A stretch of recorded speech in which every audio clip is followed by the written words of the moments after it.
A-levels වල tech කරලා campus ගියාට පස්සේ ඉංජිනේර් කෙනෙක් වෙන්න පුළුවන්. ටෙක් ස්ට්‍රීම් එකෙන් යන්න පුළුවන් විශ්වවිද්‍යාල මොනවද? ජොබ් ඔපචුනිටිස් තියෙනවද? ඒ ජොබ් ඔපචුනිටිස් ලංකාවේ වගේ විදේශ රටවල් වල අතර හොයාගන්න පුළුවන්ද? කැම්පස් යන්න බැරි වුණොත් ඒ ළමයිට මොකද වෙන්නේ? රජ වෙන කරන කෝසස් තියෙනවද? ප්‍රයිවට් කෝසස් අපිට ෆලෝ කරන්න පුළුවන්. A-levels කරලා A-level වලට ටෙක් කරන්න යන ළමයිට හැම අවුරුද්දෙම ප්‍රශ්න ගොඩක් තියෙනවා. ඉතින් ඒ හැම ළමයෙක්ටම මේ වීඩියෝ එකේදී මේකට උත්තරයක් දෙන්න පුතේ මම බලාපොරොත්තු වෙනවා. ඉතින් ඔක්කොටම කලින් 2027 SFT අලුත් ටයිම් ටේබල් එක මම ඔයාලට කියනවා. අප්‍රේල් 7 සඳුදා උදේ 8ට සක්යන් උගේගොඩ. අප්‍රේල් 7 සඳුදා උදේ 10:30ට සුසිත්කා හෝම්ගම. ඒ වගේම අප්‍රේල් 6 ඉරිදා උදේ 10:30ට සිසුල්කා රත්නපුර. ඒ වගේම ලංකාවේ ඔක්කොටම අපේ ඔන්ලයින් එක තියෙනවා අප්‍රේල් 1 අඟහරුවාදා රාත්‍රී 8ට.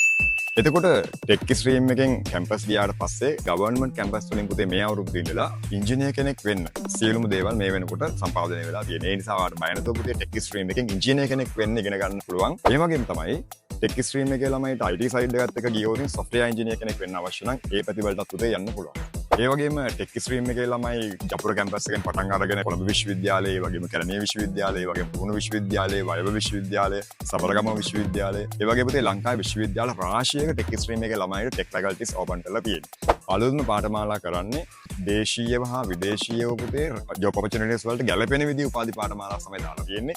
ඒ නිසා ඔයාලට ඉතාම හොඳින් ඒවා අධ්‍යයනය කිරීමෙන් ලංකාවේ වගේම ලෝකෙ පුරා ඕනම රටක ගිහිල්ලා ජොබ් එකක් ලබා ගන්න තියෙන වෘත්තීමය හැකියාව ඔයාට මේ පාඨමාලා වලින් ගන්න පුළුවන්. එතකොට ගොඩාක් අය අහන ප්‍රශ්න තමයි දැන් මේකෙන් යන්න පුළුවන් ජොබ් මොනවද කියලානේ. පුතේ ටෙක් ස්ට්‍රීම් එක හදලා තියෙන්නම ලංකාවේ තියෙන මේ රැකියා අවස්ථාවලට ගැලපෙන නිපුණතාවයක් තියෙන දරුවෝ පිරිසක් මානව සම්පතක් ලෝකෙට දානවා. IT ඉන්ඩස්ට්‍රි ගත්තමත් ඒකට විශාල ප්‍රමාණයක් පුතේ අවශ්‍යයි හැම අවුරුද්දම ලංකාවේ මානව සම්පත. ඒකෝර මේ ටෙක් ස්ට්‍රීම් එකත් එක්ක සයන්ස් කරන ළමයි IT කරන ළමයි ප්‍රමාණය විශාල වශයෙන් වැඩි වෙලා තියෙනවා. ඒ වැඩි වෙන එක තමයි ලංකාවේ මානව සම්පතේ ප්‍රවර්ධනයට හේතු වෙලා තියෙන්නේ. ඒ නිසා යාලට ගැලපෙන විදිහට පුතේ රජයෙන් වගේම ප්‍රයිවට් සෙක්ටර් එකේ විශාල රැකියා අවස්ථා ප්‍රමාණයක් නිර්මාණය වෙනවා. මම වල කීපයක් කියන්නම්. පරිගණක ඉංජිනේරුවන්, මෝටර රථ තාක්ෂණ ඉංජිනේරුවන්, විශ්වවිද්‍යාල කතිකාචාර්යවරුන්, තොරතුරු තාක්ෂණ වේදිය, මෘදුගාංග වේදිය, මෘදුගාංග ඉංජිනේරුව, බැංකු ශාස්ත්‍රය, ඒ වගේම රජයේ විද්‍යාංග ශාස්ත්‍රය, ඒ වගේම විද්‍යාඥ ජනමාධ්‍ය වේදීන්, සංචාරකාංශය, ජාන තාක්ෂණයේ පැත්තෙන් කෘෂිකර්ම ශාස්ත්‍රය, නාවික හා ගුවන් කටයුතු ශාස්ත්‍රය, ඒ වගේම කාලගුණ විද්‍යාඥයන්, ඒ වගේ මේකේ තව විශාල ප්‍රමාණයක් තුනේ මේ ડોකියුමන්ට් එකේ තියෙනවා කිව්ව සල්පයක් විතරයි. තව ගොඩාක් අවස්ථා ඒ කම්පැනිස් වලට අදාළව ඒ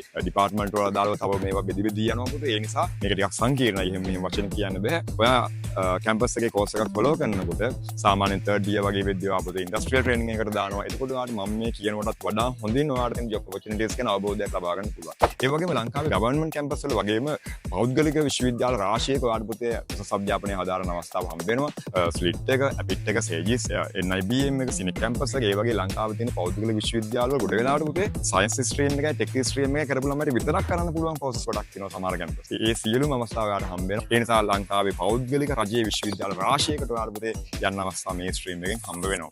එතකොට විශ්වවිද්‍යාලයට යන බැරි දරුවන්ට මොකද වෙන්නේ? චුට්ටක්වත් බය වෙන්න දෙයක් නෑ. උදේ රජයෙන් විශ්වවිද්‍යාල විද්‍යායතන හදලා තියෙනවා. ඒ වගේ දරුවන්ට ඒ විශ්වවිද්‍යාල විද්‍යායතන වලින් ඒ වගේම කාර්මික විද්‍යාල වලින් පුතේ ඔයාගේ උසස් අධ්‍යාපනය අංග සම්පූර්ණ ඉවර කරගන්න පුළුවන්. ඒ වගේම ලංකාවේ වගේම විදේශ රටවල්වත් අපේ කලින් අවුරුදු වල අයියලා කළ විශාල ප්‍රමාණයක් පුතේ දැන් රැකියා අවස්ථාවල යෙදෙනවා. ඒ නිසා එයාලා හරහා ඔයාලට විශාල උදව්වක් ගන්න පුළුවන්. ඉතින් ඔන්න ඒ විදිහට පුතේ මම ඔයාලට පුළුල් විස්තරයක් මේ වෙලාවේ කරනවා. ටික් ස්ට්‍රීම් එක තෝරගත්තු ඉතින් ඔයාලට යන්න පුළුවන් පැතිගෙන. එහෙනම් හැමෝම 2027 තාක්ෂණ විෂය කරලා අපිට එකතු වෙන්න. එහෙනම් හැමෝටම අපි සුබ පතනවා 2027 දී අපි උසස් පෙළ ලියලා පුතේ ජීවිතේ ජය ගන්නම මේක ලියන්න කියලා.